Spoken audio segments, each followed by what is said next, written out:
பார்த்தீங்கன்னா காலையில் வந்து சாம்பார் வைக்க போகிறேன். சாம்பாருக்கு வந்து பருப்பு வேக வச்சுருக்கேன். இதில் பார்த்தீங்கன்னா ஃபஸ்ட்டு வந்து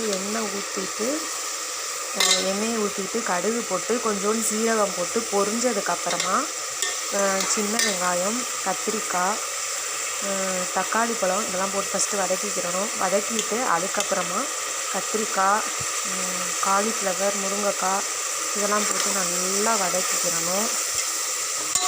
இது நல்லா வதங்கினதுக்கப்புறம் உப்பு கொஞ்சோண்டு சேர்த்துக்கிறணும். நான் எப்போதுமே வீட்டு மிளகாப்பொடி தான் போடுவேன். வீட்டில் அரைக்கிற மிளகாப்பொடி தான் போடுவேன்.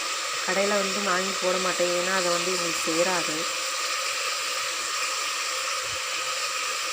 ஒரு 3 ஸ்பூன் போட்டு நல்லா கிண்டி விட்டுருவோம்.